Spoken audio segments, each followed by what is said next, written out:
Guys, we are about to. Hey, everybody. This is Dwayne with Schell Games, part of the marketing team. This is our January edition of Dinner with the Devs. We got some of our lovely people here. We'll start from me and go this way to Mike, our other moderator. So, yeah, like I said, I'm Dwayne. Yo, I'm Kwame. I'm Dan. I'm Marlena. I'm Tim. Mike's off camera, but present with us as usual.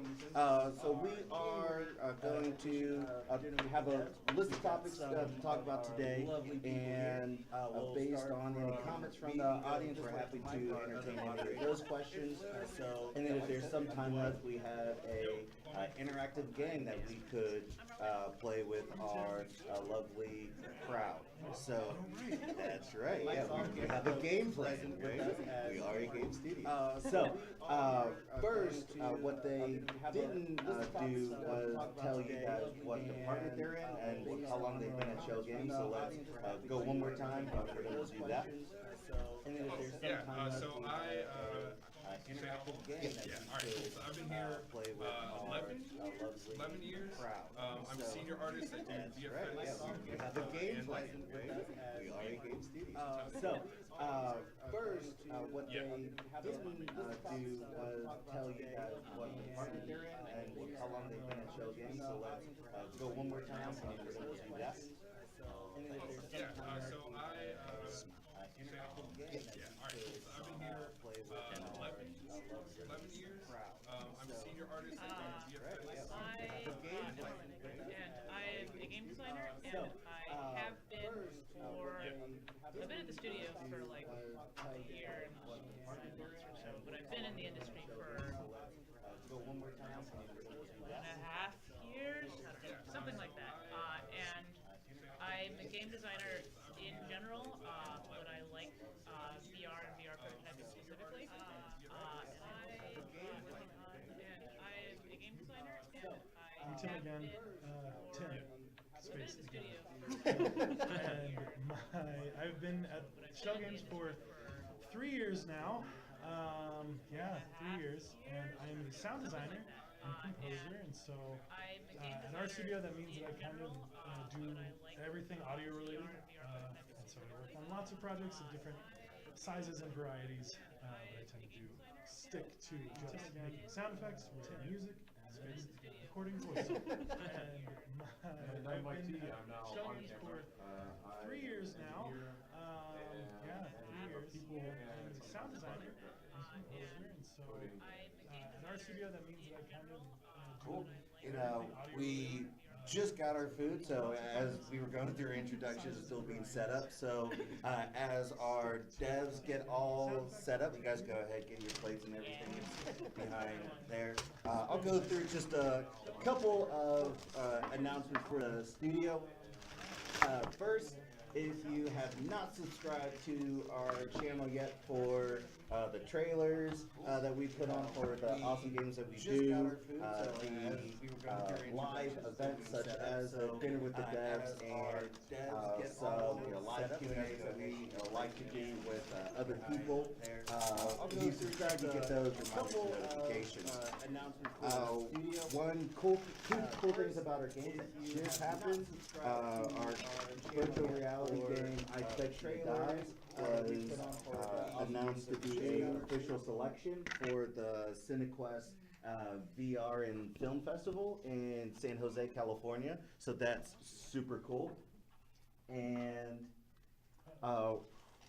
with our other game that we helped do, we were one of the developers. The Jedi Challenges, the update just got launched on the game a couple of days ago, and we're super excited about that. An article from Star Wars just came live on it, and mentioned us and our role in it as helping animate the Praetorian Guard. So that was super cool as well. So yeah, go ahead and dig in, guys. We got some delicious fruit from Cadova. And we are. Oh my goodness. I Well, we got found them. cheese. I thought they were just normal spoons. So passing out all the serving spoons. Oh, okay. So we put in the wrong spoons. There we go. Oh, okay. There we go. So good. Usually stuff. not mad chips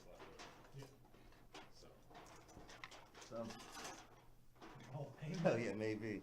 All right. So, oh yeah, there's tortillas too. Sweet. Yeah, as you can tell, we get good food occasionally. So one of the biggest things that happened in the studio is we pretty much moved into our new office space. We expanded our studio by 40% in terms of square feet. How are you guys liking it so far? It's really cool looking. I'm not down on that floor, but it's beautiful. I love it. I'm also not down on that floor, but I like it. Yes. I am down on that floor. Tell us about it. No, it's actually really cool. It's, again, for me, because I've been here 11 years, I remember when we were in a little shack, in a little like bike shop. And so it's kind of crazy every time you kind of look around and see this nice new studio with like so many people. Like once you, especially when you get used to being around everybody, as we were when we're all on one floor. Now that we're separated, it's cool, but at the same time, it's a little like, I miss you guys sometimes. But it also makes me, go walk around, which is cool. So I have to go up there and come visit. But no, it's a really great space. It's really colorful, bright, easy to create in. So.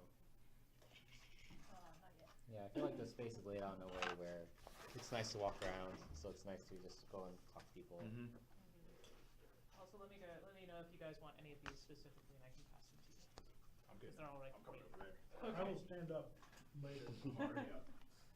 Yeah, I'm down in the new floor too, and it's nice yeah. for me because whenever I see people go, up and down the stairs, I can get somebody. So they can't avoid the marketing team anymore. That's right. Yeah, not tucked away. No one wants to avoid the marketing team. The marketing team's great. Oh, thank you. Hey, except whenever we're asking for stuff. Oh, hey, I just need to do this way. Sorry, bye. Yeah, that's right. Then all of a sudden, my emails go unheard. All right. Let's see. Pixel. So what we can. So what we recommend for you to do sometimes. If you're looking for an internship, you can go to the general submissions. If you want to come by the studio, we have 2 open houses. We have one in the fall and one in the spring. And the one in the spring for this year is part of Remake Learning Days, and that's May 24th. It's a Thursday, 6:30 to 8:30 in the studio. So not only will you get a chance to see the new space, but you'll be able to talk to everybody. And you said you have a career degree in game design. You could talk to the designers. Sometimes the designers will be at their desk, so you could actually see what they do, and you could talk to them about the projects, some of the projects that they're on, and what they do in a typical day. So definitely recommend for if you're around the Pittsburgh area, that's a good way to get yourself known instead of just being a piece of paper through our general submissions. I'm not part of the hiring process at all, but I can talk a little bit about specifically game design and the stuff that I was told when I applied here that I should have on my resume, my portfolio. I don't know what yours looks like, but I haven't seen it. But like the stuff that I've been told is good and that I've been telling people is good to have, and that is prominently featuring things like, I have shipped this title. Even if that title is like something you worked on for like 2 months by yourself, like it's out there, here's a download link, that's good. And then also having process work on your portfolio. Like, here's my portfolio, it's a website, it's really easy to get to, and here's like a couple, like the projects you're most proud of and your process for working on them. So intro design docs, like prototypes that you made, like how your playtesting process went. It's not as important what you made as how you made it and also very important is how you communicate with other people on the team. That's stuff that like really stands out on a game design resume. So I'm told by the people who actually like are thinking about these things. So if you worked on a project by yourself, Marlena, and you didn't necessarily make documents for other people, what would you recommend as a process? I would recommend talking about your process as you were designing it.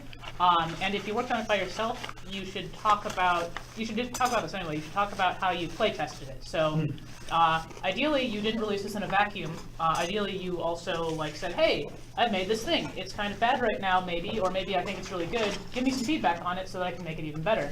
And then that person who's testing will give you some feedback, and talking about how you processed that feedback, and how many people you tested with, and why you tested with them, and the change that you made as a result, also help fill in with that communication aspect. It's like a blog? Kind of like, not quite a blog, but just like... I definitely think you should write it down.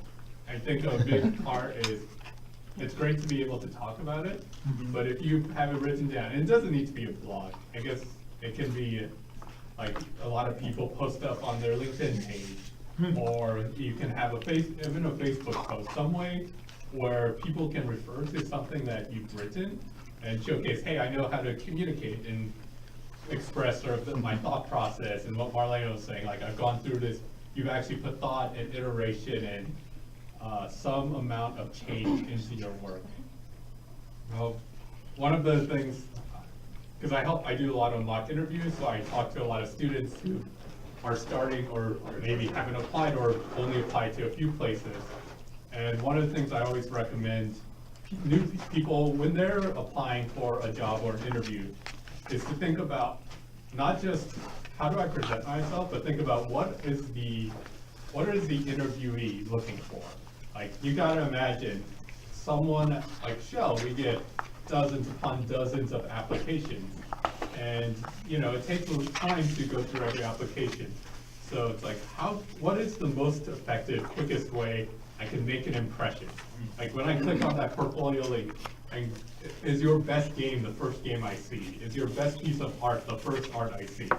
Is the thing you're most proud of the first at the very top of the page?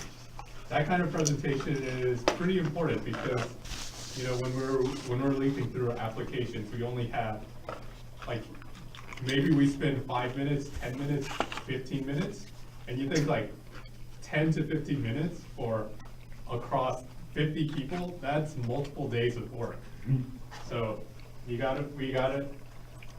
need to be able to put your best foot forward as quickly as you can. Yeah, agreed. Good advice. I'm Michael Lee, by the way. Oh yeah. I'm an engineer. So. Woo! Full circle. Does that mean we have What's up, Alan? application from everyone? Yeah. Hey, Alan, good to see you again as always. One of our faithful viewers. Could you pass me that spoon? This one? Yes, thank you. I'm distracted eating, sorry. Food's so good. Are we streaming on Yeah, we're on YouTube. YouTube? Yep, I was about to say, we should be in food on Twitch. Yeah, that's right. Or is it food or eating? I think it's eating. Eating? But social eating. Social eating. Right. Social eating. We are. Yeah. When is eating not social? I guess when you're by yourself. Yeah. That's why, that's why you do it on Twitch, right? Because then you're not by Yeah. yourself. Then you got a squad watching you eat. Late at night when I'm eating chocolate and crying, it doesn't feel Yeah, my mom has a story of like when she and my dad first got married, like she was like, oh man, I'm gonna do this really nice like anniversary dinner.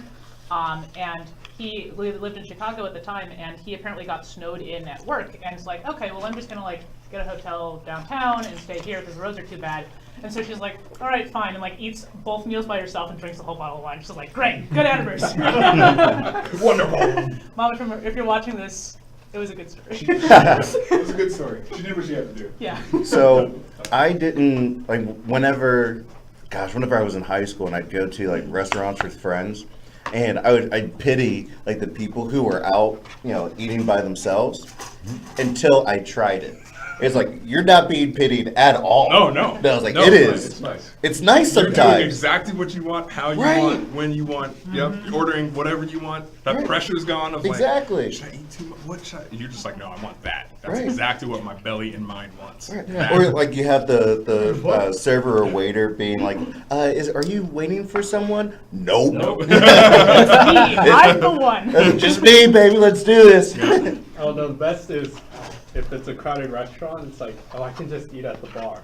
And That's I don't true. feel bad. I Right? do that too. I've done that a lot of times. Yeah.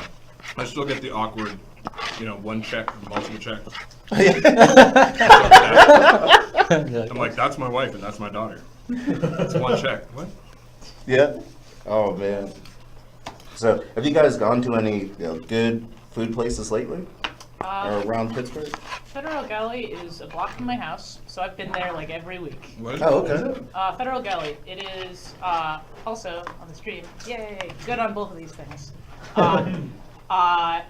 Yeah, so Federal Galley is cool. It's like I think the way they phrase it is like 4 different startup kitchens that they have all like lined up. And the concept is like, hey, I've got this new idea for a restaurant, but either I'm new to the restaurant business or I'm trying something new and it like maybe just want to try it out before I go big on a $100,000 investment on a restaurant. So you go in and there's like a bar and there's these 4 different kitchens that you can order from, and then it's all like rows of seating, so you can just hang out and order different food and good beer, and it's just a fun place. Nice. Sounds good. That's on the north side? Yeah, north side by the Children's Museum. Now that you mentioned that, I was just there. What's today? I was there. Oh, yesterday. Oh yeah. Yeah. What'd you think? Yeah, I only stopped there for a beer because the board meeting that I was at ended early, so I was like, I still have time. And there's beers. There's like 20 of them. Exactly. So yeah, so full circle about eating or drinking by yourself. Yep. It was delicious. Yeah. That's awesome. It was a good time. Very cool. So, another thing that just happened this past weekend that a couple of you guys can talk about is the game jam, global game jam that happened at again the Nova place, which where Federal Galley is at. So we're just going to stay in the north side for a little bit. North side's cool. Everyone should go there.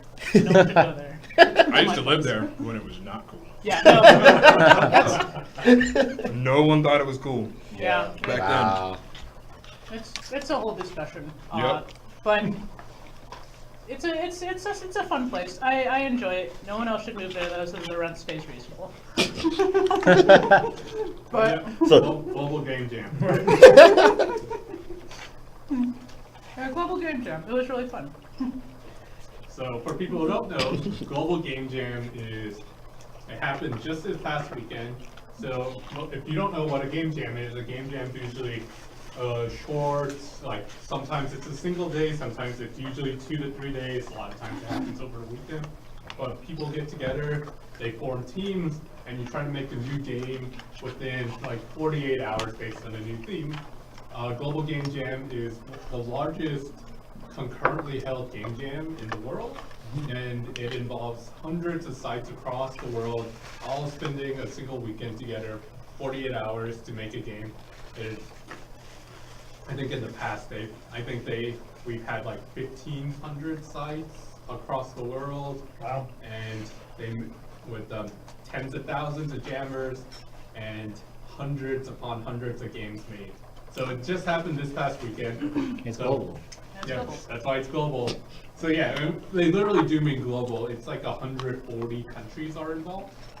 So like the largest site in the world is in Egypt actually. It has over 2,000 jammers, which is insane. Yeah, it's crazy. But Pittsburgh has actually a pretty significant one, I'm proud to say. We are the 9th largest jam in the United States. no way. Yep. You run it or are you the? You're the are you- organizer. You're like the linchpin organizer. Yeah, so I was the lead, full caveat, I was the lead coordinator for the Pittsburgh. And you did a great job at it. Site. So we had 164 people at our site, and so we made 39 games. Another game is And submitted. it was a lot of fun. I think Marlena and Dan participated. We have a bunch of people from Schell who are there. We have a bunch of people from the local universities, Carnegie Mellon, Pitt, AIP. We have people who are just, they're people who are around the area, either as hobbyists, or they're just have fun, or their friends invite them. So yeah, when we did it at Noble Place, we're there for the full 48 hours, and it was a lot of fun. This year's theme was transmission. Yes. Which is a little similar a little similar to last year, but I think the teams did a really good job of finding what made transmission interesting, both as like a form of communication, but also like some people interpret it as a way like disease spreading. Some people took it very literally and like, oh, it's like a mission, like transmission. Nice. There's a horrible pun where someone made trans. Yeah, it was the trolley solution. Yeah. If you're familiar with the trolley problem, but it was pretty funny. Ooh. I'm gonna do this. Don't kill the bunnies. Yeah. Oh, awesome. That's. Oh, which site, Baron? Oh, sorry. If you don't mind me asking, which city? Yeah. No, actually. Yeah. So we are the 9th largest site. So some of the sites that are bigger than us, and like in New York City, NYU has a pretty large site, over 200 people. University of Southern California has around 300 people. Oh wow. One of the surprising, Northeastern up in Boston, they had around also 200 people. One of the surprising ones, I'll give shout outs to the St. Louis game development community. They have a site with roughly 300 people. Wow. St. Louis representing. Yeah, Missouri. Missouri. So yeah, I thought. Nice, Canada. Oh, nice. Oh, Yeah, cool. Very cool. Yeah, actually, and Ken, I needed to correct myself when I said 9th largest in the United States, because sometimes I'll say North American. That's not true at all. Canada has some crazy huge Spreading ones. lies. I think Montreal and Toronto. So, and Vancouver. So. Yeah, that's true. Toronto's game scene is like blowing up. I keep hearing more and more stuff about it. Yeah, Canada's also got, I don't know if this applies for games or not, but I know it applies for animation. There's like government grants or like a government support system. Yeah, so So many other countries have that. Yeah. Yeah, not here. It's so It cool. sounds like that hurts. Well, Yeah. I've read. I have friends, and we all have friends who develop, right? We're developing Yeah. stuff. Yes. We want to do it on the side, and we keep reading these articles of people's great, past development, and we got our indie game. We've worked for 3 years, and we did all this, and then they break it all down, and you're like, and it always starts with a grant from the government. I'm like, wow, that sounds nice. Anyway, I'm sorry for interrupting, Marlena. No, no. So Super Voodoo. Pretty difficult. Yep, that's pretty. Yeah. Me too. You're like same. Same. Yep.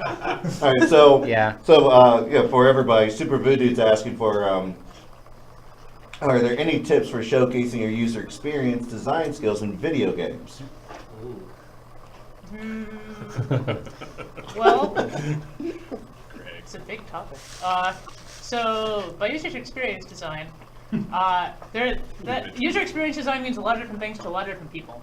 So by user experience design, do you mean like game flow? Do you mean like specifically to UI? Do you mean like user experience in regard to like tutorials? Like there's a lot, and I don't know. Like this is at least here at the studio, like the game designers here end up being a lot of times jack of all trades and like have their hands in a bunch of different pies, but they enjoy having like a specialty. So is there like which one of those paths you want to talk about? I guess you want to talk about the generalist path of like generally here's how you do good user experience design, or like here's like a specific area where I want to like go deep. Yeah.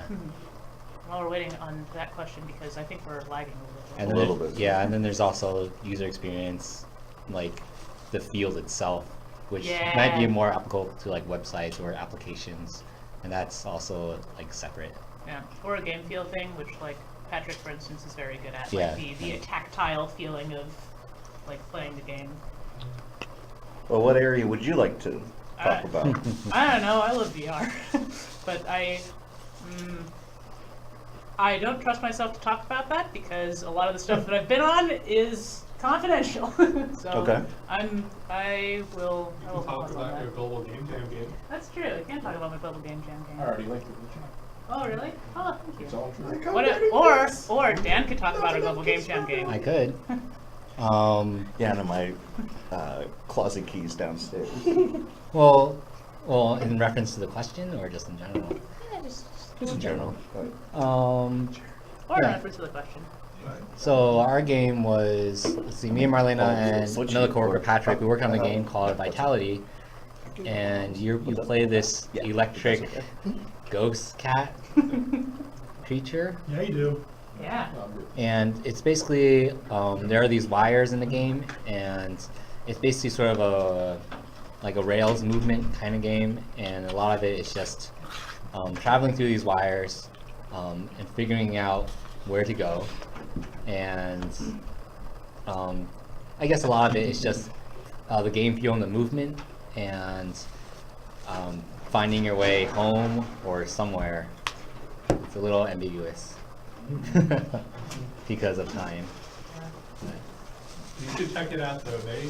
Marlena. I'm not very good at selling the And Patrick were, they won the top, every year at the Pittsburgh Gold Game Jam site. We have a couple of judges come in, and it's like a fun competition. It's not super high stakes. You win like a nice small trophy, but it's really just about recognizing different teams and what they've done. And they walked away with the judge's choice of this year. So, Thank you. yeah, Super Voodoo is general UX. Yeah, Ooh. I guess like in a game jam, if you found that you didn't have enough time to really do that, I mean, there's always time after the game jam. You can keep working on it, as long as the teammates, you're working with teammates or working by yourself. As long as that's fine. But I would say, if you feel like you're doing a lot of UX work in a game, but you don't have any way to showcase it, sometimes a lot of it is just, doing documentation, right? Like writing it up. I think earlier, Marlena and Mike were talking about, explaining your work, explaining, why this works. Yeah, I guess, yeah, there's so many different phases to UX, and a lot of times on a project, like when I have a longer amount of time and it's not in the game jam setting, what I will like have fun focusing on developing a skill set while I'm solving a problem. So like there was one time when I'm like, oh man, I'm not very good at storyboarding, but this question that I'm being asked at work involves a lot of storyboarding, so let's go practice that for like a month. And that was like part of the UX flow, because it was talking about like very high level stuff and also like communicating things to my team so that I got team buy-in. And that's like a chunk of UX design, and I got to practice it a bunch. Oh, hey. Oh, hey. Yeah, VR. Oh, there you VR. go. Oh, man. Ooh. Good question. That is a good question. That is a good question. Thank you, Noah. Let's see. For wireframing, let's see. I don't know. I sometimes sketch things out in VR using like a VR paint program. Like Your space. I'm sorry. like some of the there's a lot of them now, but just being able to draw stuff out in 3D space sometimes helps. Interesting. What do we coin here? Like cardboarding? Oh yeah, brown boxing. Brown Yeah, that's boxing. something that Sean loves to do.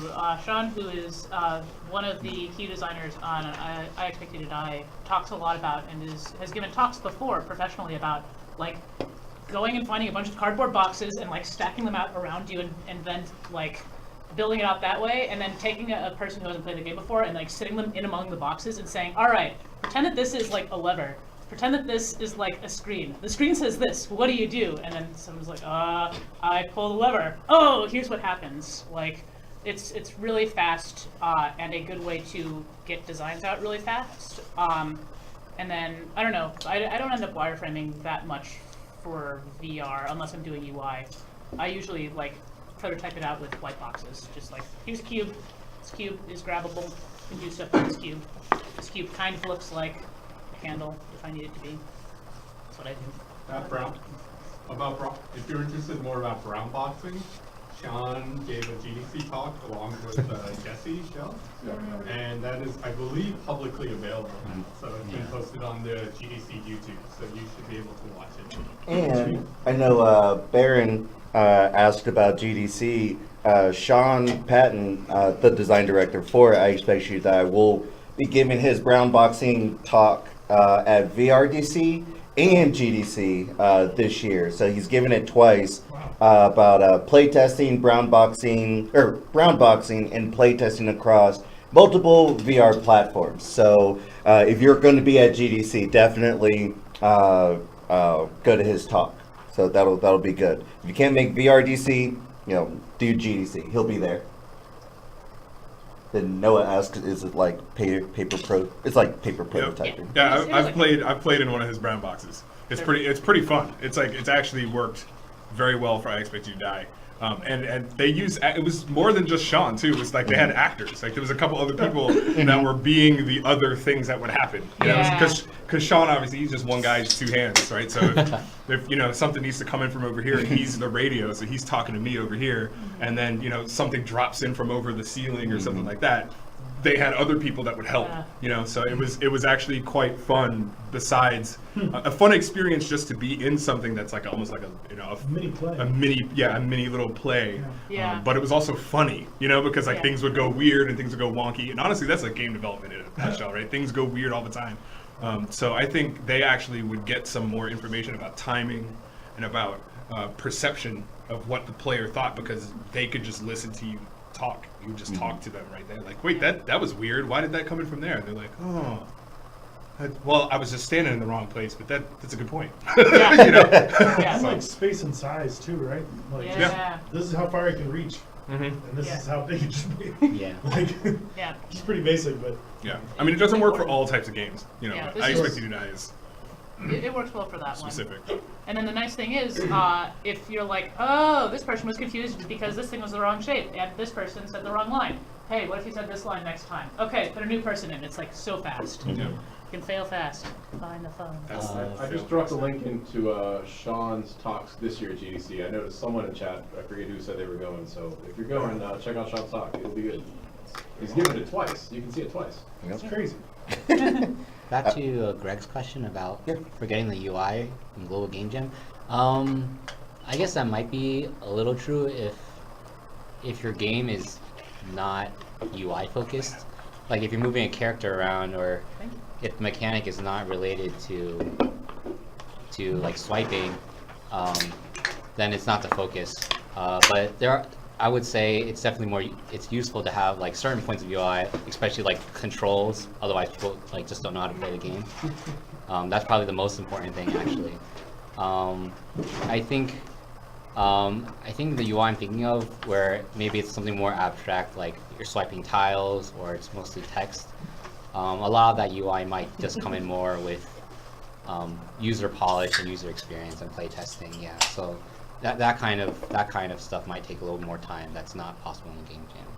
Gotcha. Or occasionally, you might be in a situation that I was in this year where I'm like, hey, I need to work on this thing, but I'm blocked by this other person finishing this. I'll go work on UI. Like, if that's sort of how that fell out, and that's why we have like a start menu.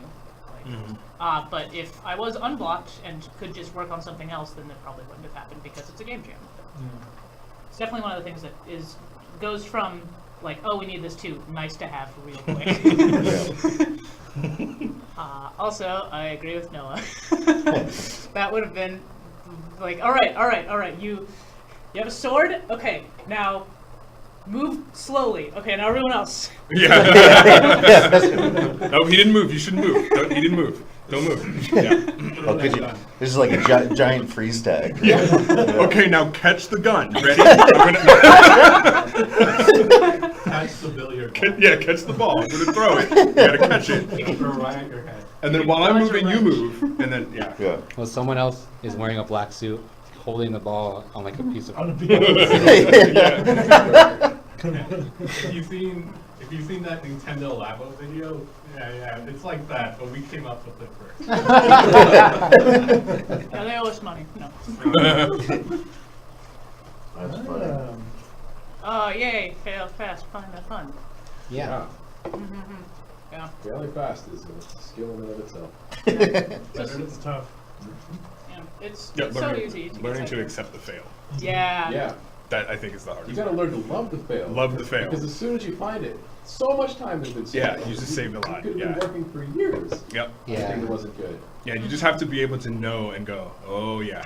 Yeah. Yep, that's a fail. Yep. All right, Yeah. move on. Next thing. Like you have to, because if you'll polish forever. You'll just sit there and be like, oh, what about this? What about this? And And you show it's- something and they're like, sucks. like that's the same thing you showed me, Still bad. 2 days ago. It's still bad. It's still bad, man. Yeah. It's pretty, but it's bad. It's bad. It's always gonna be bad. Yeah. Yeah, during Global Game Jam, I was working on character animation. And I was trying to do like this physics thing, but it just wasn't working. So I was like, all right, I'm just gonna animate this. Just Yeah. go. So I just had to drop Yeah. it. Yeah. It was really sad. Yeah. But it ended up being great because that little electric cat is so cute.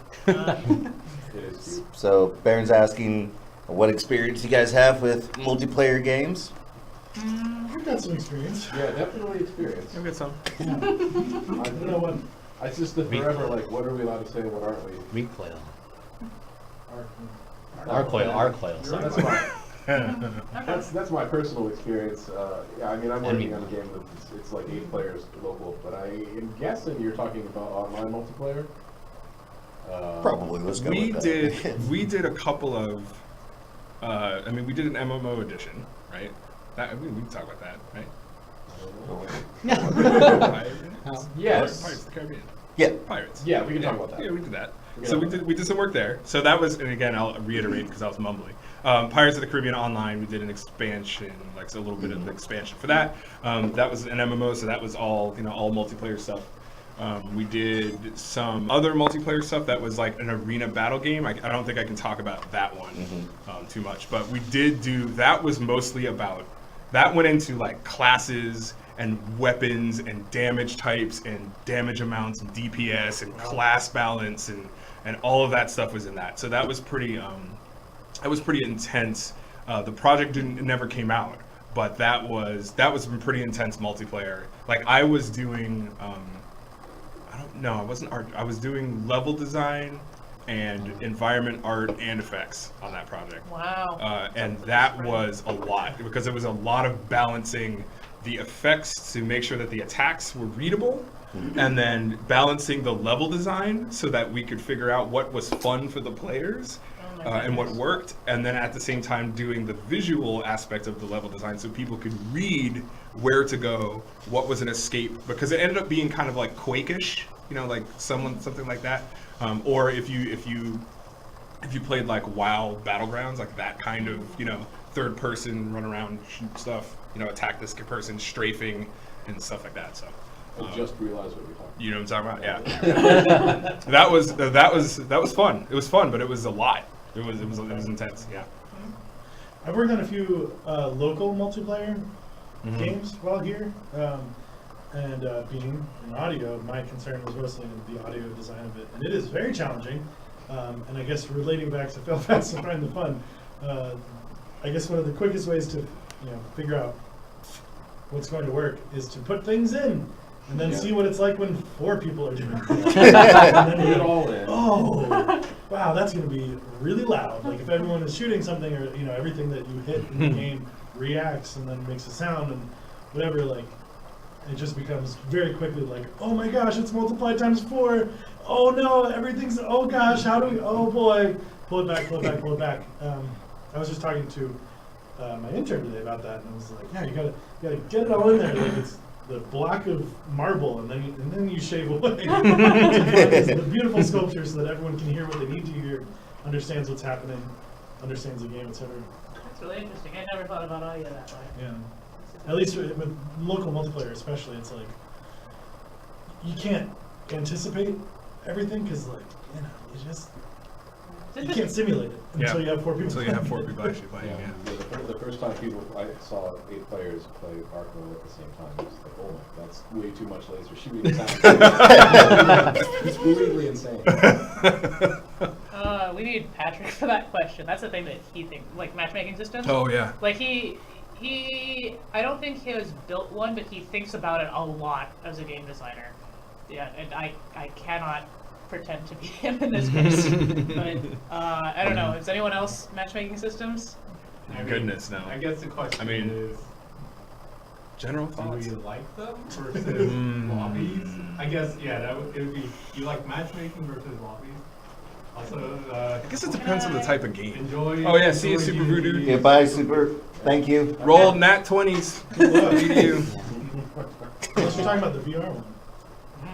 Uh, Also, I did not know there was an art exhibit. yeah, I actually saw that Did you? at the Carnegie Museum. Yeah. Was it good? Yeah, it's interesting because, I mean, it's projected onto the wall, and so, and you're like, is this a game? No, it's like an interactive, kind of like an interactive frame, and there's stuff happening in there, and it's sort of like a simulated environment or a scene, and you just have to like sort of just watch it for a while. But it is really interesting to see it being used as a piece of artwork. Yeah. Yeah. That's pretty cool. Oh, I saw that with that short film. You know, the Atom. Atom. Yeah, that's pretty incredible the way that Yep. that came together. Yeah. That was Pretty cool. really cool. Yeah, Unity is pushing like filmmaking hard. Yeah. Really? Yeah, there's- At Unity, yeah, or at Unite. yeah, they were Yeah. like they were all about like, look at all this cool stuff that would take a ton of time if you were doing it for real, like setting up lighting. Yeah. And look how fast it is to move the light in Unity. Like, Mm-hmm. and now let's go and make cool films with it. That was the whole keynote last Their camera tools recently are, man, it's so nice that they're doing that. Like I actually don't remember what it's called, embarrassingly right now. But it's really nice that they have Cinnamon something. Cinemachine? Is that it? I think that's it. I don't know. Cinecrunch? But they have Cinecrunch. I mean, Yes. yeah, multiple camera exactly. setups and camera animation timelines and ability to switch really easily without you just making an animator that Yeah. turns them on and off. Like it's much more actually intuitive, like actual tool to actually do camera work and stuff like that. It's really nice. Really, really nice. Animated, right? Yeah, for animating them or calling them at the right time or Sure. it's very Animated films. Oh, For it- games. for games. for whatever you want to use it Movies. for. In Yeah, games. yeah, making movies and games or Well, can you making make live action movies? no, This Okay. is, no, this no, is no. all It's in- all in You get like in the engine. extended cutscenes. Yeah, yeah, in the Gotcha, engine. gotcha, Yeah, gotcha. yeah. Sorry. No. I was like, That's fair. You're like, wait a minute, what? What? This is nuts. No. Changed everything. Yeah, Okay. yeah, yeah. I heard from. Yeah, no, it's nice. I mean, it's tools. I mean, other engines have had it. Yeah. Unreal's had it for a while, but again, Unreal has done. The types of games that they built their engine for are very different from where Unity started. So Unity's finally like getting a lot of this stuff, and it's nice. Like Atom is a blazing example of that. Yeah. There's times where I was like, man, just make a game. Just make a game. Get someone to make a game. Because like, I mean, Unreal makes Unreal Tournament, right? And every time Unreal Tournament comes out, it's just kind of a tech demo, right? Uh-huh. I mean, it's a silly shooter, right? Yes, but most of the time, it's all in their new engine. It's all their Oh, new gotcha. software, Okay. and then everyone goes, "Oh my god, I can make all," and Yeah. you get to see all the stuff that the developers of the engine made Yeah. and how they make it, and people tear it apart and make their own games, Oh, And okay. there's times where I'm just like, man, Unity, if you guys just They did can do that, right? if you did it, and they kind of did it with the robot game that comes in there, but it's small, compared to and Epic releases their game, Right. the game is like a full game. Yeah. Well, didn't they say at Unite that they hired like something crazy, like 300 developers for their Really? for their latest update for if we're developing and maintaining. So Well, yeah. Yeah, I don't know. Yeah, I don't remember the exact numbers. What's up? It's a rapidly growing engine, so I don't remember that particular bit, but I believe it. Like, I believe it too. Yeah. they're very much becoming a heavy hitter. Yep. Yeah, no, they're blowing up. They definitely, they gotta be the largest engine, even bigger than Unreal. Yeah. So, Yep. Oh, they have been. Yeah, Hmm. Unreal is probably still bigger when it comes to AAA level Yeah. development. I mean, it definitely is. It definitely is. Yeah, When for it sure. comes to AAA development, Yeah. but in general usage, Unity's gotta be Yeah. I mean, I indies. think we're- Lots of yeah, it's indies. got a lot of smaller studios. Lots of smaller studios. Lots of indies, yeah. amateur, learner people who are learning and Like, developing their own. Yeah. Like for Global Game Jam, most Yeah, of those. almost. We had Yeah. one Unreal project, and Mhm. everyone else was Unity. So Oh, okay, Got cool. some Game Maker too. Yep. Oh, Game Maker. Yeah, we did have I have such a Nice. soft spot for Game I put some Maker. Game Maker. I made some of my college games I made in Game Maker. So my programming classes. Some people still use Game Maker. Yeah. It works. Game Maker's cool. Game Maker's awesome. And it's got better too. Since Yeah, I I used mean, it. it ports to. Has it really? Oh yeah, it's way I mean, better it now. can port to consoles, so Yeah. Oh wow. yeah. Oh, Undertale's maybe? Yes, Undertale is made in Game Maker. Yeah. A lot of I've lot of heard big some really games- good stories. Sorry. Oh, sorry. Oh, that's fun. Well, speaking of, game engines and developing for different consoles, I don't know if everybody saw that Game Developers Conference State of the Industry report of how Oh, yeah. there's a lot of developers interested in the Switch and how some people who already Yes. ported to the Switch Yeah. have been more profitable than their other consoles. What do you guys think about that? Amazing. Amazing? Makes Yeah. sense. Yeah, like it's the first, I think. I have not been interested in consoles for a while, except for like the PS4 because that's how I played Bloodborne and Dark Souls. But BB4. what? Bloodborne 4. Yeah, I need Bloodborne. But I generally have gone more PC games. But the Switch is the first one in a while that's intrigued me because it's like, oh man, like it has a lot of different interesting formats that it can go in, and the fact that it can be both mobile and like big, like everyone playing it at once, it's pretty cool. And I think that's I don't know. I don't know enough about it to say if that's a game changer or not, but it certainly to me looks very interesting. I think they were able to take the sort of the tablet format and make it a little less casual, and plus like the family-friendly fun that Nintendo has. Plus, it's like still just video games, right? Mhm. So I think they sort of brought that forefront technology to low, like it's like easily accessible and everyone can play it. I really like the Joy-Con setup. Yeah, and the Joy-Cons. So I like that I you can't could. stand the Oh Joy-Cons. really? Oh, I love the Joy-Cons. I can't. They're too hands. Yeah, that's why. They're tiny. Oh, yeah. will yeah. I can't deal with. I don't I know have how people smaller do it. hands, so I don't know how you deal with that. I like them. I don't even put on the thing on the side because I don't. Really? I think it's Oh, too big. I like the controller. The side thing. I like it little. Really? Yeah, and I have big hands. Oh man, I that's a major step backwards for me. The controllers, I was like, no. They have big Really? versions. Maybe they'll make big. I love everything else about it too, but just holding them hurts. It hurts. It's bad. See, it's the opposite of the Small. Vive problem. I don't own a Switch. Oh, there's a little. See, I haven't played on the Switch yet, so I need to do that. just go to Chad's desk. He always has. Yeah, I think. He has oh, that's right. I That's think when you right. first introduce Switch to someone, you're like, what are these controls? And you're like, oh, and then now you have two players, and you're like, wait, what? Yeah, and then there's sort of like you can switch controllers, and then, What? and then you start using the names. You start saying Switch. He's like, Marketing on point. yeah, that's right.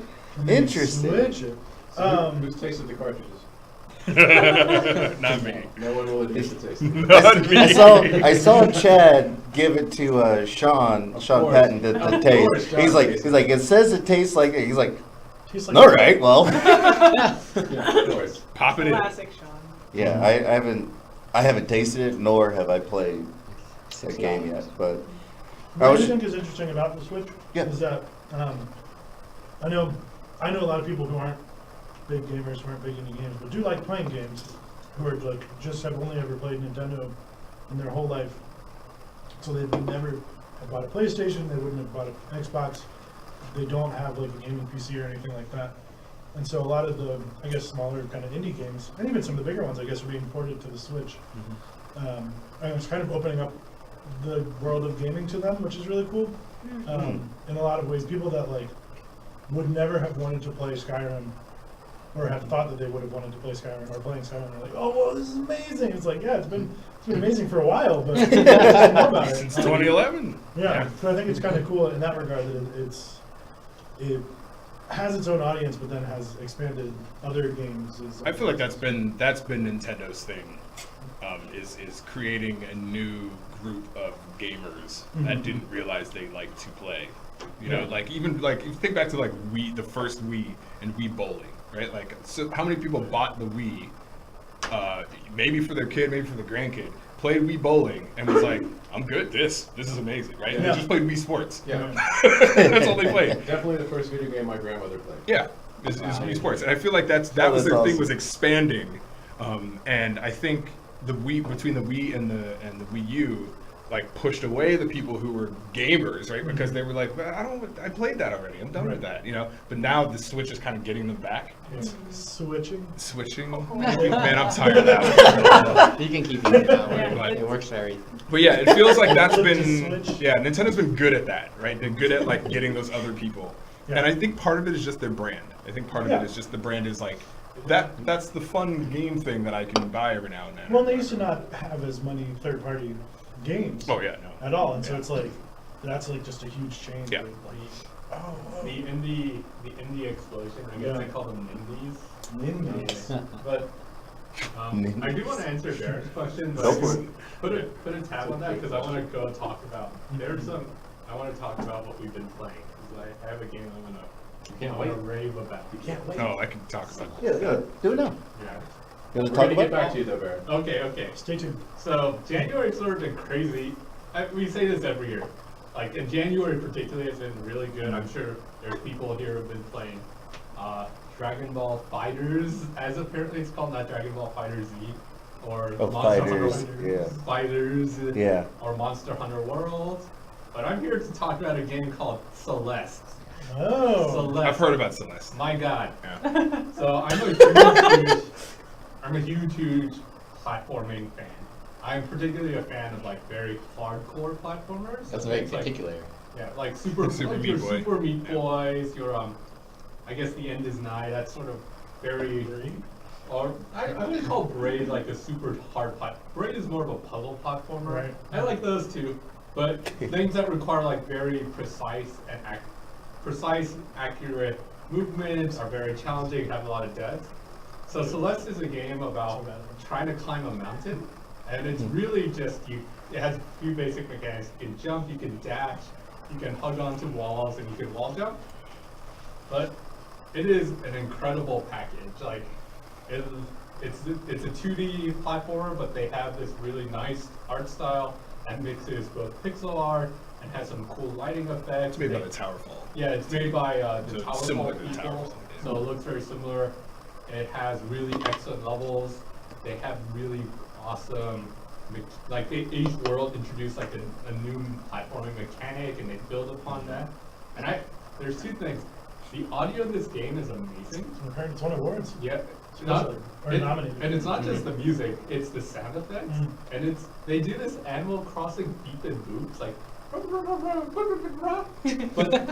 but it's never annoying, and you can hear emotions. So at one point, so the game also, the other surprising thing, the game has a really good narrative, because it's sort of like, it's about Climbing the a girl Maddie climbing a mountain, but it's actually, as it turns out, it's a metaphor for overcoming her own inner demons about anxiety.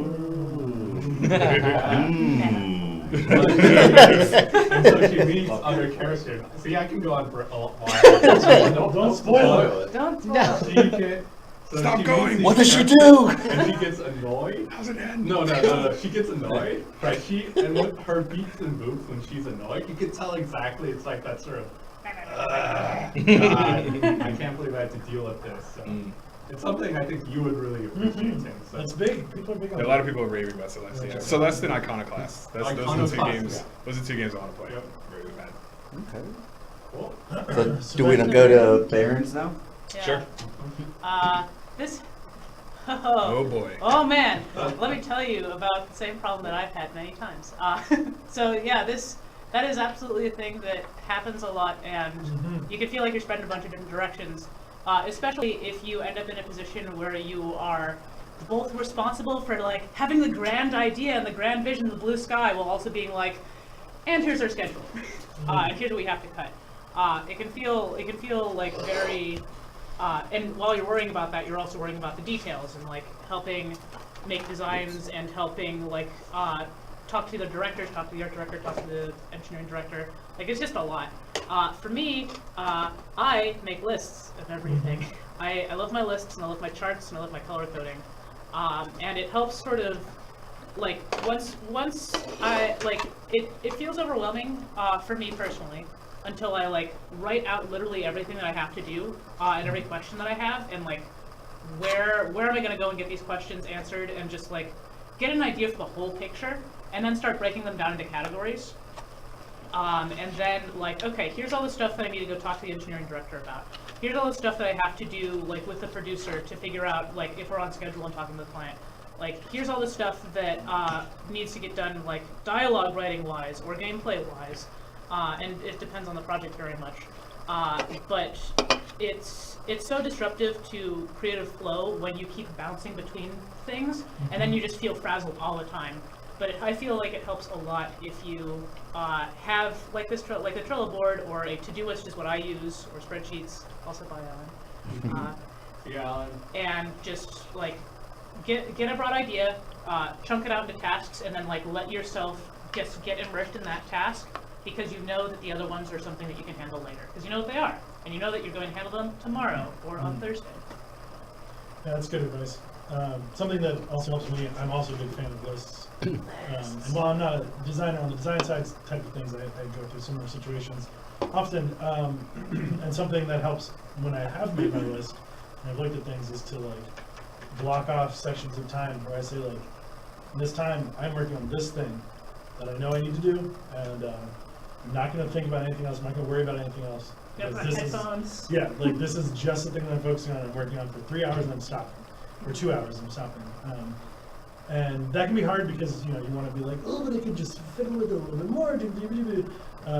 Sometimes you don't have that luxury, but I think it is important to like stop yourself and be like, okay, take a breather, like think on it, and then maybe go back out to the zoomed out position with the bigger picture. But giving yourself time that you allow yourself to like if anyone else wants to come talk to me about this, like I can't talk about that right now.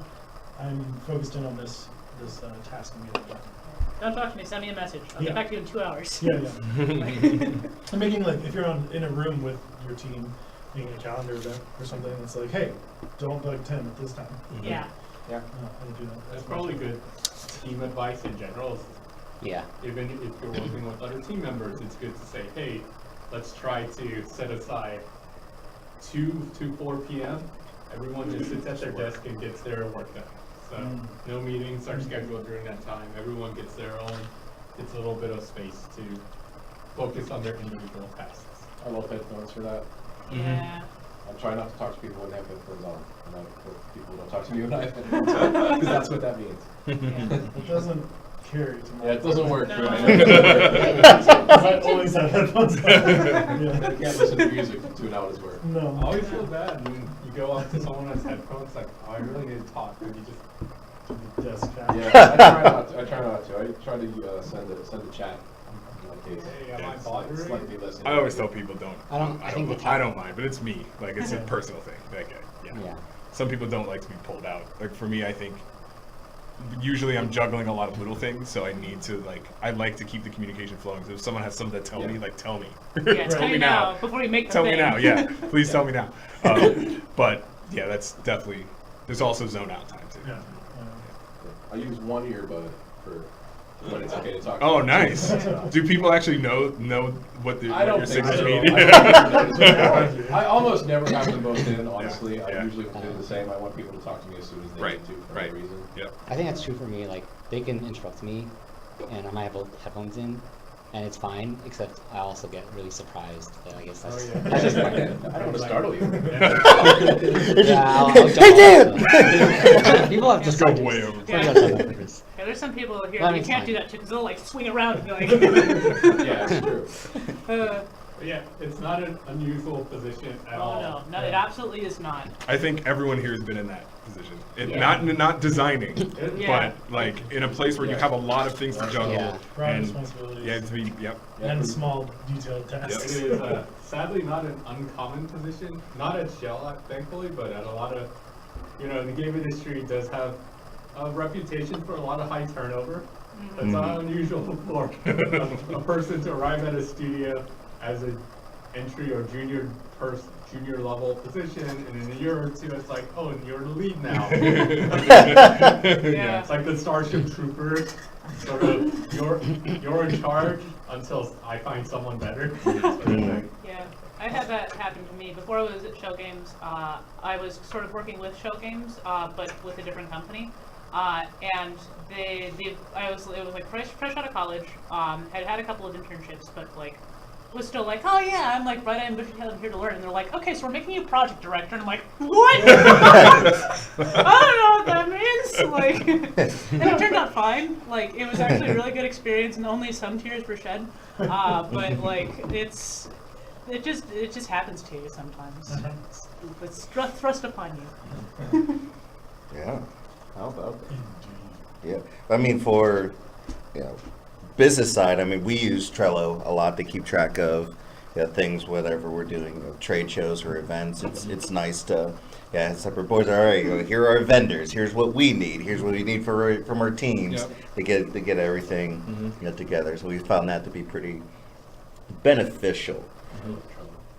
Trello's pretty solid. Trello is really solid. I've tried to use Trello in my personal work and home life, and I just find that when I come home from work, I don't open it. That's why I don't use Trello at home.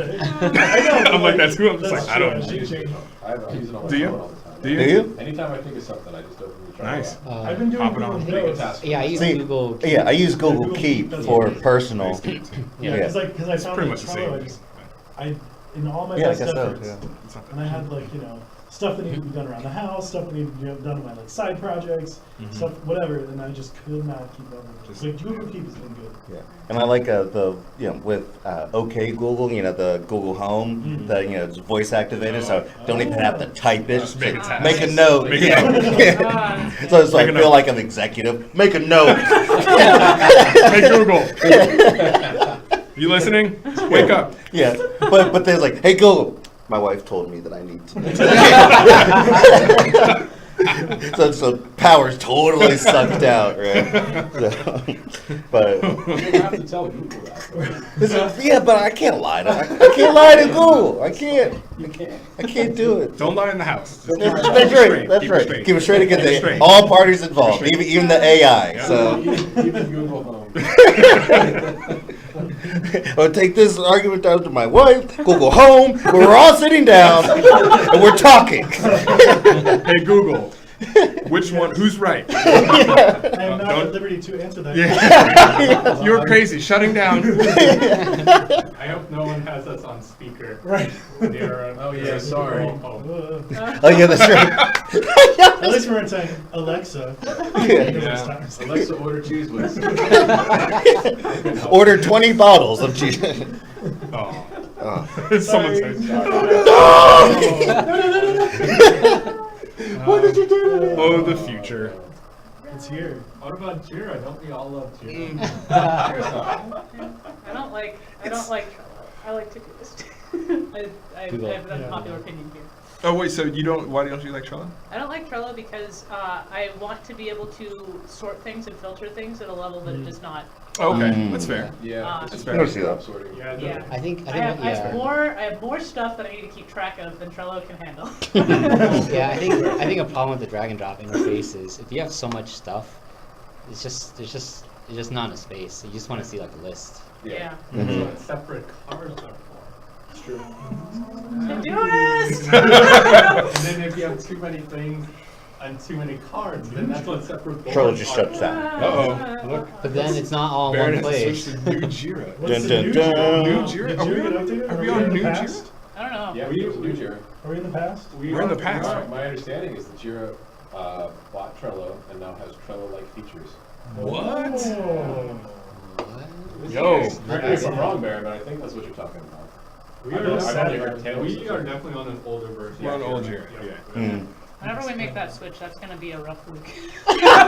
Or maybe we'll help. Maybe you'll make our Dude. Yeah, or maybe it'll be like twice as much productivity. I don't The know. producers are gonna, their heads are gonna explode. Yeah. I'm not saying they just, can't handle it. I'm just saying that's a lot, Yeah. right? Like Yeah. all Yeah. those projects, all those tasks, Well, whole that might be- new system. Like, I Yeah. can just drag You and gotta drop just and move start it to new another projects. screen. Right. Yeah. Let the old You projects- can do it all. It's just fizzle Instead out. of going Yeah. through Yeah, like 5 that's different true. Yeah. screens. It's crazy. that'd be nuts to try to switch. Yeah. Oh my god. I mean, although Baron sounds like you have the switch. Yeah, sorry.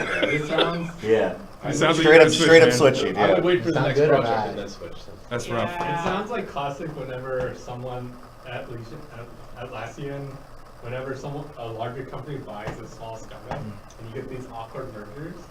So it's like Trello Sync for Jira. It's like Trello X for Jira. Yeah. And it's like, good. Yeah, it's. Does that mean Trello's not gonna be free anymore?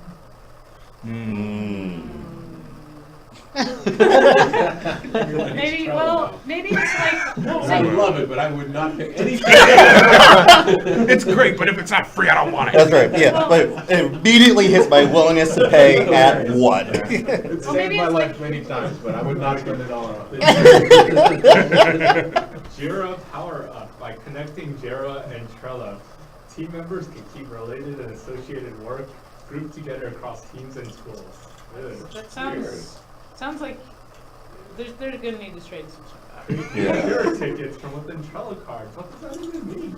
You can't find his activity straight. Oh, Baron already having trouble. It's terrifying. Yeah. Yeah. Well, I was using Slack the other day, and I got like a notifications like, put Trello in Slack. I was like, no, I don't want to do that. I don't want to do that at all.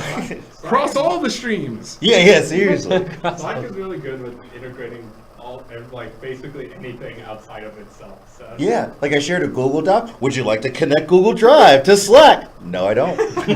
I sure I don't. guess thanks for asking. Yeah, go look it out. One of my friends from college. Slack's got my back. Sorry. One of my friends from college who used to do a lot of hackathons said that every year there was at least one or two people who were like, we're gonna do a one place where you can look at all your social media stuff, all your Facebook and your Twitter, and Discord wasn't a thing at the time, but Discord and like all this stuff, and it'll be one place. So we had another place now. There's like 35 different methods. Like there's, it's like the programming language thing. We'll make one programming language do everything. Now we have 36 programming languages. That place is called hell. Yeah. Yeah, you don't want one programming I language want do to everything. look at all my social media accounts. Yeah. I remember when that was a big thing. Trying to get, I remember Chat programs. chat programs, like Yeah, what, that what was was the, oh man, Trillion? Trillion. Pigeon. Yeah. Everyone was like, I want my Facebook, I want my MySpace. MySpace. My MySpace Zanga. chat. MySpace Live chat, Journal. Live Journal, ICQ. I want all of it in one place. And then- ICQ. And then like you got this list of like 500 people with Yeah. 9,000 different icons. It's everyone I've You ever have talked 4 to. Mike T's, right? It's like, which Mike T? God. I don't even know which one to message. All of them? It doesn't matter because I'm on Pigeon too. It's true. Oh, that's awesome. What's the one game or type of game you'd want to make if you had the choice? All right, Baron. He's asking my questions. Thank you, Baron. You get this question every time. He's familiar with the process. This is like his third one. Thank you, Baron. He's memorized the question. That's great. He's associate producer now. That's right. Yeah. Go to the next question whenever you're ready, man. This is good. Yeah. So who wants to start? Tim, you perked up. I was just because I'm facing the screen, Oh, but okay. go ahead. I guess I I don't always, have so one of the big things that really got me into gaming when I was younger was like big old adventure RPGs that I've always wanted to work on, but they're so big to make that it's very unlikely. I mean, maybe someday, but I have not yet worked on one. Example. Yeah. Example, what? Example game. What kind? Yeah. Oh, Like what? I'm I'm curious. Well, so one of the first, like, I guess, I'm young, so you have to. I was gonna say like Zork, and I was like, no, Tim's a kid. No, I did play that. I did play that. No, actually, so there was a port of one of the original Dragon Quest games, I think, for the Game Boy. It's called Dragon Warrior. Dragon Warrior. 3? Dragon Warrior's dope. I don't know. Yeah, Love Dragon and that one, I remember the day that I was playing it and was like, oh, this is something. Mm-hmm. I just like, it changed my life in a way. And the music, I really liked the music in it, and I just had a lot of fond memories of playing that. But also Pokemon was my first like true love. I was the target audience, and they got me. I was not the target They got audience. me They good. got me just as hard. Yeah. For Pokemon? I love Pokemon. Yeah? Yeah. I played a ton of it. Cool. Yeah. It got me so late. You I mentioned didn't Dragon play it Warrior. until like this This Yeah. last Yeah. one. Oh, yeah? Like Ultra Sun and Moon. Yeah. It's the first one I played. It's good. I don't love it though. Yeah, all right. It's Yeah. good though. It might be too late. It's very charming. Well, I think my problem is, you know, and it's funny because like I resonate with what Tim said. Like, for me, it always goes back to like my first game like that was Final Fantasy 1, the first one, where like you realize that all this stuff is all about like you figuring out how to get through it. And Pokemon has a lot of that, Yeah. and I like that, but it's always light. It always stops where I expect it to get deep, and then like the game ends. It never branches. There's one way through And Pokemon. right, and then the game's over, and I'm like, wait. And then I always turn to my daughter. I'm like, what am I supposed to do now that I'm done? And she's like, just collect them all. And I'm like, nope. I'm done. And that's what happened. I'm literally done after that. I love how the story ends. I'm just free to roam around Yeah, and train yeah. and collect. I like, but there's nothing for me to do with them. That's my like. You have to battle. You have to have someone else to play so you can battle. There you go. Yeah. Or you need to be like, I don't know, How to like, catch them all. Becomes like I know. them up or like, Becomes like something. I don't know. You just- I've gotten to That's usually the issue for me. But I think this newest one is. I'm glad I played this one. Right, because I've watched a ton of videos and stuff, and I've experienced my daughter play them and seen friends play it. This one is so like Sun and Moon, and Ultra Sun and Ultra Moon. They're just brilliant. They're so well done. Yeah. Like just the travel and the towns and all of that. Like it just feels like what Pokemon fans, especially like you guys have been playing from the beginning. Like, See, I haven't played this one. oh, They're really good. they're They're exceptional. very Like I was like, this is really this is Finally awesome. stepped forward. Yeah. I'll have to play it because I Yeah. kind of gave up on them It's- doing anything interesting. Honestly. Yeah. They've been the same for years. Yeah, for years, right? Yeah, I feel like they stepped. Go, Mike.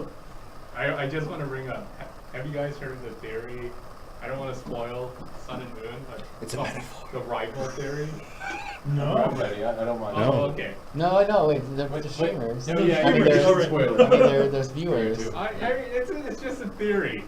So it's just It's just a theory. Because you know We can't stop them, folks. I'm not gonna Nope. do that. Mute your sound for the next He's- 30 he's- seconds. No. Pokemon spoilers. You know, in Pokemon games, you always have the rival, right? Yeah. Oh, You I know, and you go and you get your starter Pokemon, and your rival always gets the one that's strong against Yeah. your type, Right. And then you go on your quest, You and constantly have to face them again. yeah, and the rival's like always there before you, and then you gotta battle him.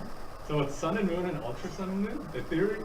So when you go, you select your Pokemon, your rival picks the one that's weak to yours type.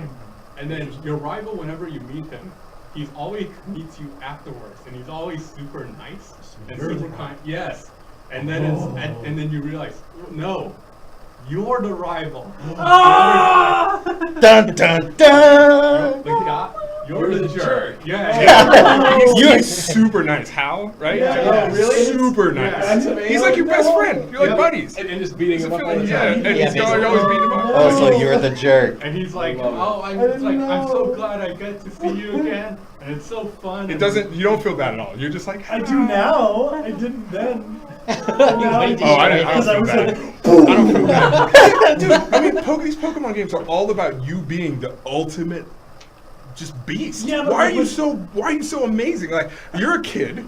You're just one kid. but there's that like under. Pokemon just like underdog, everybody else. Oh, Yeah, but- I'm Oh, the that's- underdog. Do you actually? I guess But if, now, like, I didn't play it as a kid. That's the Oh, problem. but that's so Yeah. funny. That's- You're the I didn't play jerk. it as a kid. I think I'd have felt like that too, though. Yeah. Yeah, I remember You watching. crush everyone. You just destroy everybody.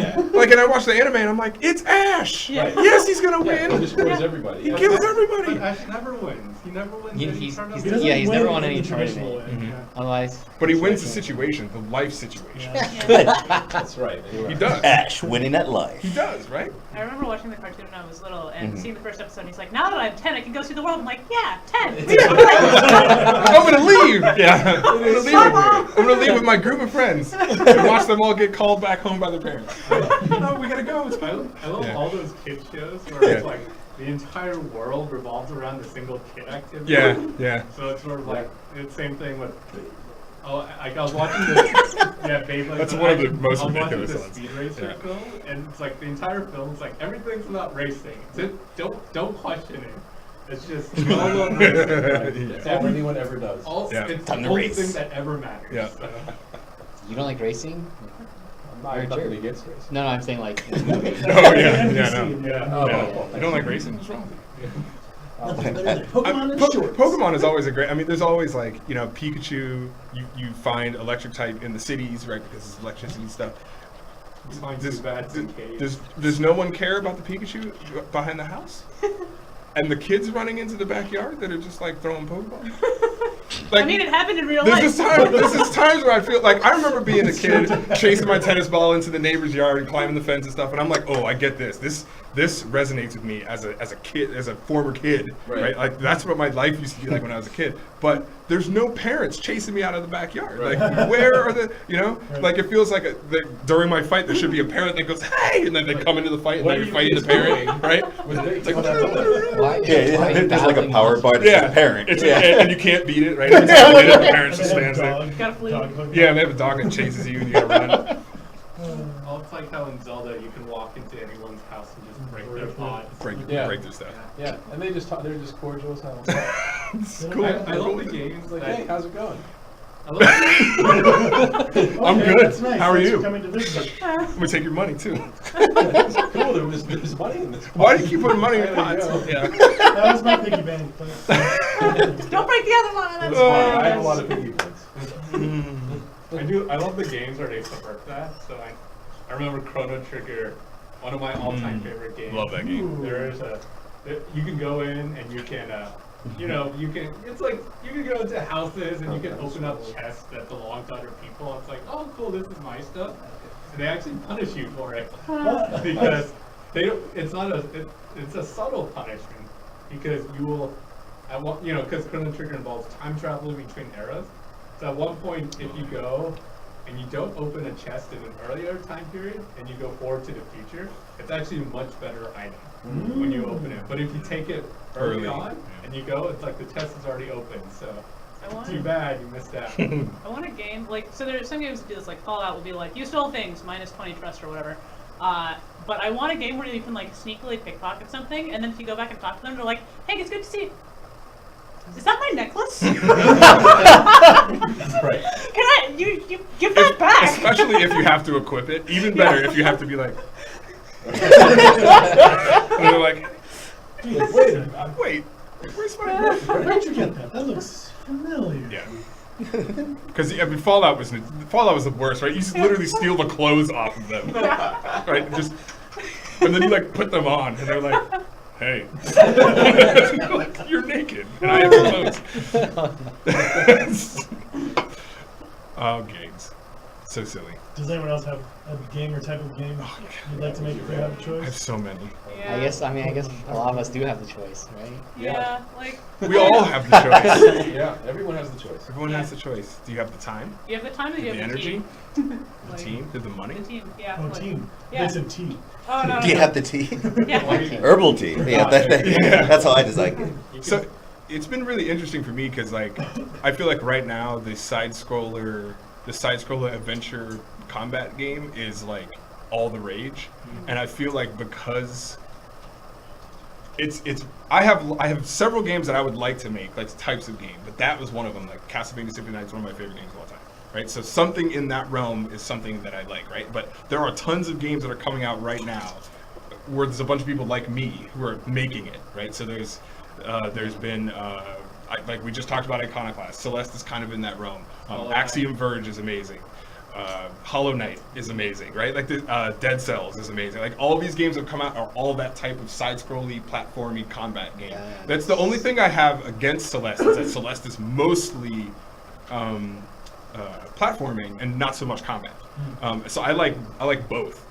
But Celeste looks better to me than Super Meat Boy. Super Meat because I like the continuity of the mountain and all that stuff. So I've actually turned away from thinking about that type of game because I want to enjoy the ones that are coming out and learn from those. So I've actually thought about like games like I don't know if anyone played Fear Effect. It's a weird PS2 game. I love Fear Effect. So Fear Effect and a game like Parasite Eve or like Vagrant Story. Those games kind of fit in a weird way. You can kind of see how they're similar. So they're all like, isometric-y, fixed camera, third person combat puzzle game. They're kind of fun, but they all have really strong narratives.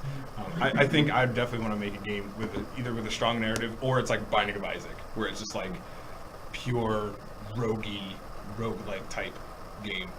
So, yeah, I've I lost. have an additional one. I guess I really enjoyed the Katamari games, and I want to make something that's like that level of wacky and just like absurd, because I like absurd humor. Yeah. And so, but it's always really hard to convince other people, like, unless they all like that kind of humor. Yeah. Very difficult to convince other people to help you. And seeing as I'm not a designer or a programmer, that is not a thing that I can. I It's need hard other to people's help. It's hard to push the agenda by yourself. Yeah. I'll make tutorials away from you. Amazing soundtrack team. Katamari. Oh yeah. First game Top soundtrack five. ever. Top Just five video do games. all the soundtrack first, and then someone listens to it, you're like, oh, I want to make that game now. And you're like, good. Please. I've seen that. Some people have made soundtrack happened. for a game that doesn't exist. Yeah. Please see that. That's a pretty cool idea, though. Because I'm sure they could talk a lot about the game that doesn't exist, right? Like the story of the characters or whatever the moods are and stuff. Because I mean, you think about all that stuff when you make that. I feel like a ton of artists do that anyway, right? Because we're in the same position. We're like, I can't make the whole game, but I got this sweet illustration in my mind of this game, and you come up with the characters, and you make the art, you make the scene, you have the idea, but it doesn't move or it doesn't play. Like you can't actually play it. You just see it. Cool. I think I don't know. In the last year or two, I've actually made I've made demos of a lot of the games that I've wanted to make. Not all of them, but I've done like big, awesome. big in-person like live-action role-play stuff. I did one of those and it went great. I did two of those and it went great. I've done like a small like VR like super frantic thing with a bunch of people from Jam Week here, and like the meat bird, protect So the meat cute. bird. And then like, I don't know, there's just been a lot of stuff and I'm like, oh yeah, I started this thing and now I just need to be able to work on it for the next 2 years. Oh, it's not working. Yeah, that's. Yeah. You make the idea you want, and you're like, oh, wait, now I actually need to redo all the work I did, and it's gonna take longer, and it's gonna be harder. Yeah, or it's like not the right context. Like, oh man, like need to do it like outside of work, we pitching it work the right way, and like there's, but I want to make the game and I want to make it all the way. Yeah, right. Yeah. Yeah. That's my white way right now. Cool. So we're about 20 past 7, so we're steadily moving along already, which is awesome. But I do want to bring this up. So as you know, GeekWire's here in Pittsburgh because they're covering Pittsburgh because of HQ2, with Amazon, where Pittsburgh's one of the 20 locations that Amazon is looking at. And also, it was announced that Apple is looking for an additional headquarters as well. And they're going to, they're suggesting in 10 years, I think it was like $20 billion, 50,000 employees. And my question to you guys, if you guys were on the board and had to decide who to pitch to bring to Pittsburgh, would you guys want an Amazon HQ2 or an Apple HQ2? You have the choice. If you had the choice, and you can't say neither. You have to pick one or the Oh, other. you have to pick one. And this isn't NA or you can't decide. Can I Pick a say- side. Can I say Amazon and they are 30 miles that way? Sure. Like, yeah, That's an answer. Yeah, I think that as a company, I think that it would be more interesting to have Amazon here because they have more game stuff going on than Apple directly, and I think that's kind of cool. Like they've got lumberyard and stuff going on. I have concerns about how the city would handle that sudden influx of very, like very much a different like a lot of tech people, a lot of people with a lot of money real fast. I'm worried about that. I'm real worried about that.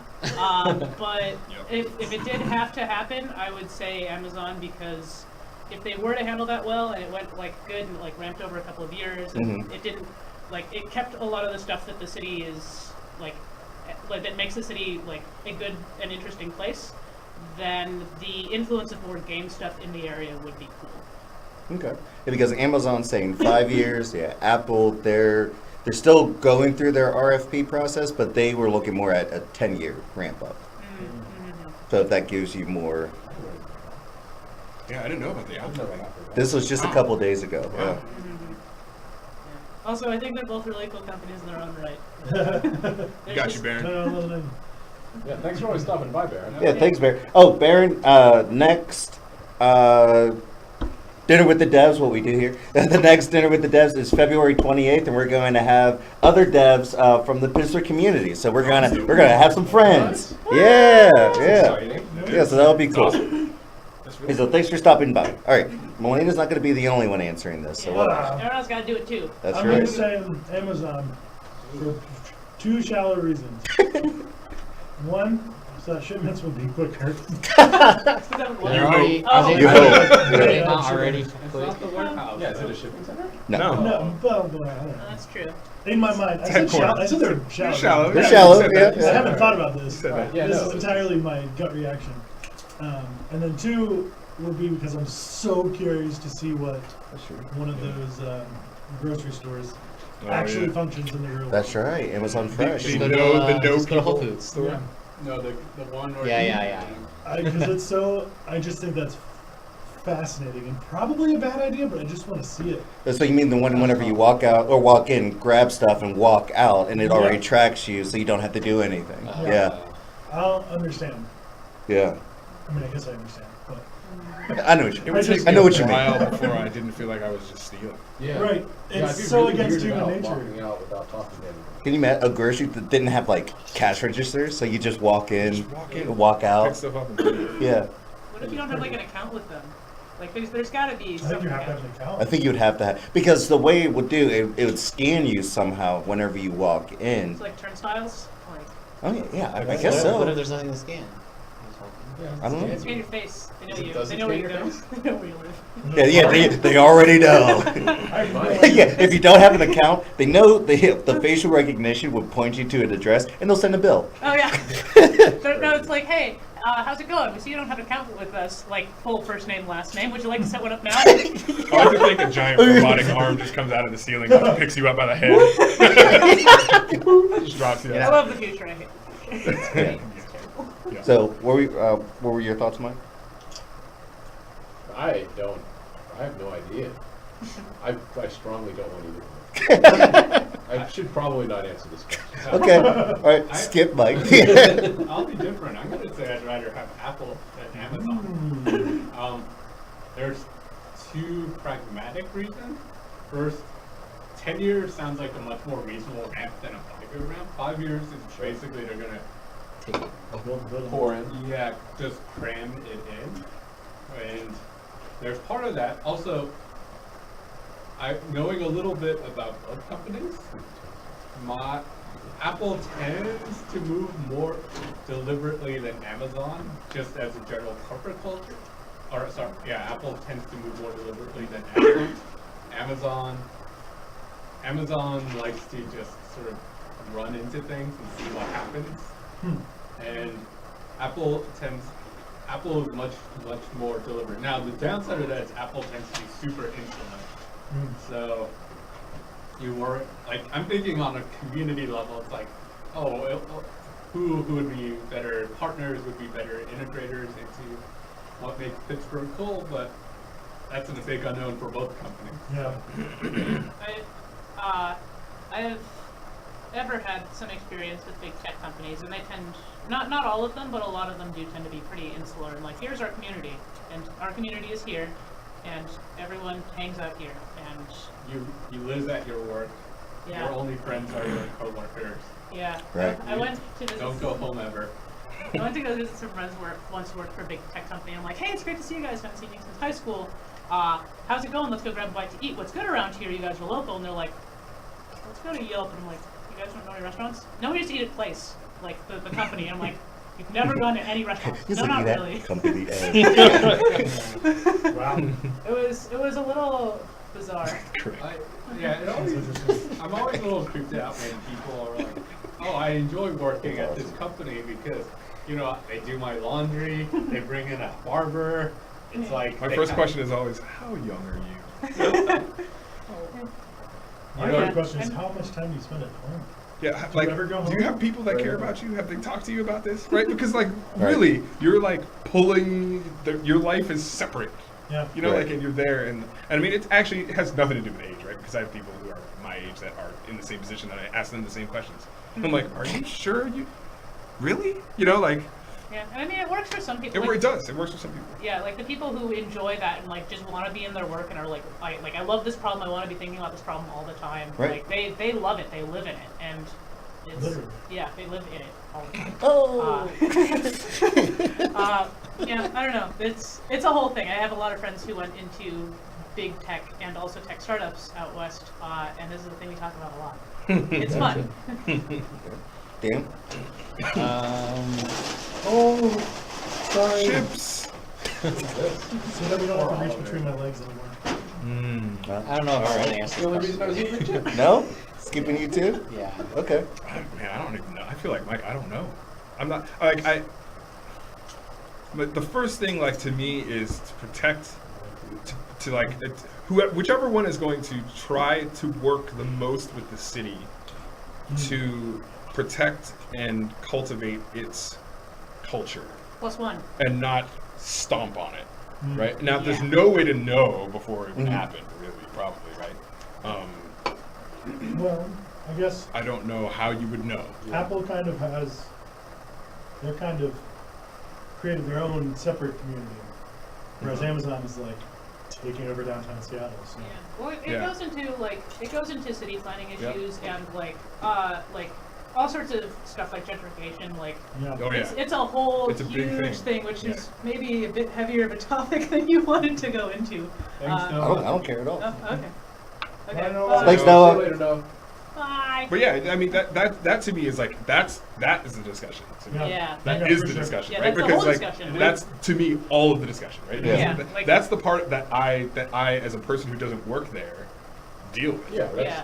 that's the only way you'll be affected. Yeah. Yeah. If you come here, will I still be able to live within half an hour of the city? If you come here, will these people who don't make as much money as me be able to live within half an hour of the Right. city? Are you going to boot them out? Yeah. I mean, Right. I mean, that's the funny thing, right? Because part of the reason why Pittsburgh is on a lot of these candidate lists yeah. It's because they're so cheap. is just like, Most hey, livable cost of living, city, so, yeah. so nice, Right. so awesome. For now. But then Yeah. it's like, well, but then if they move in and, you know, it's that rush of Yep. a lot of Yeah. people, Right. a lot of new people who have high-paying jobs, and it's like, oh, Right. I just want to live in the city, and then you take over and you push everyone out, and then, before you know it, you're Seattle or San Francisco Or and all those Austin, other or cities. yeah. Yeah. And it's What's up? Oh, sorry. think- Yeah, it got all quiet. Yeah, that's the reason it's so polarizing, and I think that I agree that if these either of burns those out? companies gave some sort of indication that like yeah we want to come in and like Oh, make didn't work. sure that we are like not just even preserving the way the city is, but helping the city to grow in a new direction that's I don't think you interesting left and not just for the people who work there. Right. Then like that's super cool. Like you want to come and do some city Yeah. planning and like make a bunch of new houses, some of which are affordable and like some of which are luxury, but there's like a mix in there and it's not all luxury. That's awesome. I love that. But I don't know. That's not been the case so far with a lot of the other tech companies. Yeah, it's hard, and yeah, when you look at the other cities, it's hard to believe that that's just going to be that simple. Yeah. So, Yeah, it's not the pattern. And to some Right. to some extent that's a little inevitable, but to some extent like Where's we the need to talk top about it. yes, and I think that's been the nice thing to me from what I've seen and heard. Like, it feels like the city's taking it pretty seriously. A lot of the pitches the other cities have done were very like, kind of like just anything for you, anything, you know. You And want to get rid of these people? Let's get rid of them. Pittsburgh Like, was like, oh, hold on, Yeah. we're Pittsburgh. Before. This is what we do. Yeah. You know, for the pitches. Oh, yeah, yeah. Pitches like Yeah. especially the Amazon pitches. So I Right. think that's the right way to go because honestly, the city has made leaps and bounds in the last 10, 15 years. It's been amazing to watch it, and I've been here for 14, you know, so something like that. Yeah. I've read both good things and bad things, but it's I don't know, like Yep. it's a whole thing. Yeah, I mean, so I think, this isn't the first time something this big has gone into Pittsburgh, right? Yeah. Like, it has a history with Andrew Carnegie and Andrew Mellon with Right. banking and finance. Like, Pittsburgh was the financial hub before Wall Street and everything got really big. Pittsburgh survived it. U.S. Steel was the biggest company in the nation during that time, and it was in Pittsburgh. Pittsburgh survived it. Yes, absolutely. Yeah, baby. Yeah, good thing IT isn't here. Pete would be angry. Got it. So, but Pittsburgh survived it. So, I think Well, We're not gonna Pittsburgh's burn going to be anything. okay, Survive, and yeah. I think if I had to choose, I think Pittsburgh is probably more set for Amazon than an Apple. That's easier.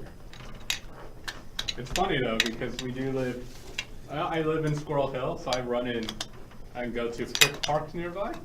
Man, read up on. Oh, you just read up on what Mr. Frick, who was Right. a notoriously terrible human being. Oh, yeah. Yeah. But the Like- park is because of his daughter, Okay. Yeah. who was Right. like, Who was a trying to champ. sell her off into marriage or something. And she was like, no. Also, you're gonna make this park for me because I won't let you ruin this. Okay. There's an interesting history. It is a good story. That's Yeah. better. That's better. That Good to know. Yeah, no, it was his daughter. Okay. Yeah. Yeah, there was one. wasn't him. Well, they have the botanical gardens at the car museum, and I think Shenley all those too, yeah. cars are good stuff. No problem. Yes. See, Greg, we did okay. We did fine. Did you write anything down? Nothing's burned. There's a building Just our downtown hearts. that I used to work in. The story is apparently like it's right next to the courthouse, like the big like grand cathedral-ish looking courthouse. And the story goes that one of those like robber baron type guys like built his building next to it and 1 story higher, so he could look down at from his penthouse Yep. and laugh at them. Like, I heard that story. like- Yeah. like deliberately, like, ha, I'm the best. Yeah. Like you guys suck. I'm above the law. Small big egos. Yeah. Yeah. But I don't know. I think. Yeah, go ahead. I don't know. I think either way, I think Pittsburgh will survive it. You know, I grew up in Pittsburgh, and I've seen all type. Like the Pittsburgh that I grew up with, and the Pittsburgh now, is absolutely nuts. Right. Yeah. Like if somebody told me that one of the bigger, independent game studios would be in Pittsburgh whenever I was a high schooler, I'd be like, "There's no way! There's no way!" But that's all. I left to go down to Charlotte because that's where it's happening in Charlotte. Right. And now I'm back. Right. But no, I think Pittsburgh's going to be all right. Yep. Yeah. There going to be growing pains with innovation, Yep. right? That's just I agree. that's just the way it is. And so how Pittsburgh manages that, Yeah. I think goes to your points about Right. the gentrification and making sure people are able to find affordable places to live. And I think, and that's a big city planning thing that you mentioned, and you're completely right. So Yeah, I don't know. I think I agree. I think that if one of them was to come here, like, I feel like the people who run the city do like a pretty good job. With some people, like the PW, to say excluded. Give me pipes that don't have lead in them. But real mad about it. They got real specific. Listen, I appreciate your specificity. Listen. that's true. That's true. Yeah. Focus. But yeah, and it's also kind of, It's not that much better than Canadian winter. Well, I don't know. It was like No, 60 it's probably better. Yeah, what's I the mean, it depends temperature? on what part of Canada Baron, you're what's in. going on there? Like, what's the temperature? How much snow I you guess got? he's Baron's in in I guess Newfoundland. Oh, He yeah. might be getting. He Yeah, might be that- getting some. Yeah, that's probably better than Newfoundland. Yeah, maybe. yeah. Temperature wise. Temperature wise. Temperature. Yeah, better. Not. Newfoundland is beautiful. Yeah. Yeah, anyway, I'm gonna stop now because otherwise I'll start talking about like more social issues I've been reading up on in the city, and I'm like, this is about games. All right. We can save that for another conversation. Decline to answer. But Yeah. I guess any closing words, guys? If not, I'll just end it. Never go outside until June. Sounds about right. Wow. Whoa. So You it's like guys have, like- anti-Florida. Yeah. The antithesis of Florida. Yeah. Well, try to stay warm, Baron. Yeah. One way or another. Well, thank you guys. Thank you, Baron, Greg, Noah, everybody else on the stream for watching our January edition of Dinner with the Devs. The next one, like I pointed to, will be February 28th. It is a Wednesday.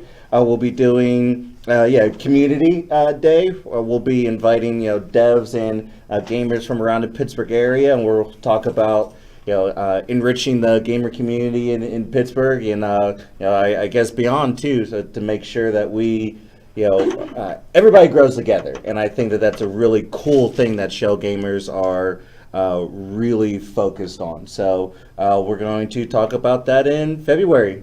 March will be a live GDC edition, so we'll be streaming live at GDC in San Francisco. So that'll be cool. We'll have to figure out how we do that. But so Mike, come help. yeah, that's right. Yeah, we'll get Mike a ticket so he can help me. The So, Fallout Gamer, sorry. Just signing off.